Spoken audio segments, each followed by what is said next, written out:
বর্তমান প্রজন্মের মধ্যে একটি চরম রোগ বা একটি চরম সমস্যা হচ্ছে ডিপ্রেশন। আজকে আপনাদের সাথে ডিপ্রেশন থেকে বের হওয়ার চমৎকার কিছু ফর্মুলা, ৬ টি ফর্মুলা আপনাদের সাথে শেয়ার করব। তো চলুন ভিডিও শুরু করা যাক।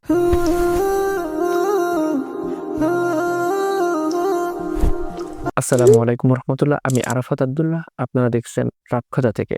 ডিপ্রেশন থেকে বের হওয়ার জন্য ৬ টি শর্ত আপনি যদি মানতে পারেন, তাহলে আপনি ডিপ্রেশন থেকে ইজিলি বের হতে পারবেন এবং ডিপ্রেশন আপনাকে কখনোই গ্রাস করবে না। এর মধ্যে ১ম শর্ত হচ্ছে একটানা ১৫ থেকে ২০ মিনিট কোরআন তেলাওয়াত করতে হবে। এর মধ্যে আবার আরেকটা শর্ত আছে, সেটা হচ্ছে সহিহ শুদ্ধভাবে কোরআন তেলাওয়াত করতে হবে। তাহলে আপনি এই ডিপ্রেশন থেকে বের হওয়ার একটা চান্স লক্ষ্য করা যায়। এবং দ্বিতীয়টি হচ্ছে ইস্তিগফার বা দোয়া ইউনুস একটানা পড়ে যাওয়া। ইস্তিগফার পড়া। ইস্তিগফারের মধ্যে আস্তাগফিরুল্লাহ এভাবে ছোট ইস্তিগফারটা পড়তে পারেন, কিংবা বড় ইস্তিগফার যদি পারেন ইস্তিগফার, কিংবা যদি ইস্তিগফার নাও পারেন একটানা দোয়া ইউনুস পড়া। এবং ৩য় নাম্বার হচ্ছে রাসূল সাল্লাল্লাহু আলাইহি ওয়াসাল্লামের উপর মনোযোগ সহকারে অধিক পরিমাণে দরুদ পাঠ করা। যত মনোযোগ দেওয়া হবে তত আমল কাজে দিবে।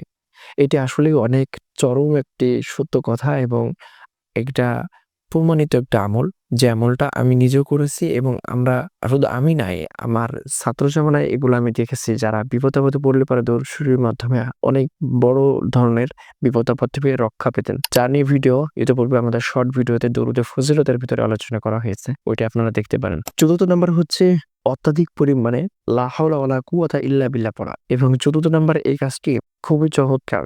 কারণ হচ্ছে লা হাওলা ওয়ালা কুওয়াতা ইল্লা বিল্লাহ পড়ার মাধ্যমে অন্তরের ভিতরে কোনো কলুষিত থাকলে পারে সেগুলা দূর হয়ে যায়। যেমন শয়তানের ওয়াসওয়াসা থেকে আমাদের ডিপ্রেশন তৈরি করে।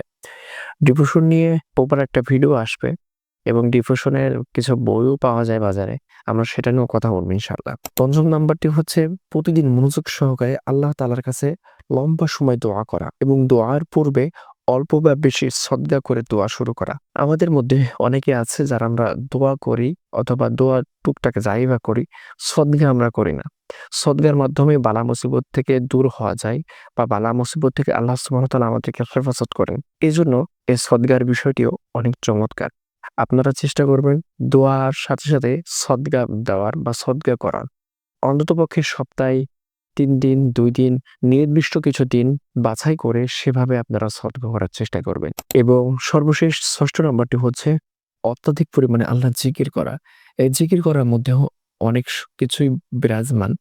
জিকির তথা আল্লাহকে স্মরণ করা, সেটা নামাজ হতে পারে, সেটা আল্লাহ, আল্লাহ বলে জিকির করা হতে পারে। এমন ইত্যাদি অনেক কিছুই হতে পারে।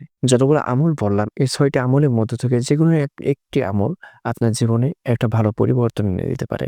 আপনার জীবনে একটা ভালো অবস্থান তৈরি করতে পারে। ডিপ্রেশন থেকে রেখে ডিপ্রেশন থেকে সরিয়ে এনে হয়তোবা আপনার জীবন অনেক উন্নত হইতে পারে। এজন্য চেষ্টা করবেন এই ৬ টি আমল কাজে লাগার। তো ভালো থাকবেন, সুস্থ থাকবেন, আমাদের সাথেই থাকবেন এবং চ্যানেলটি সাবস্ক্রাইব করে রাখবেন।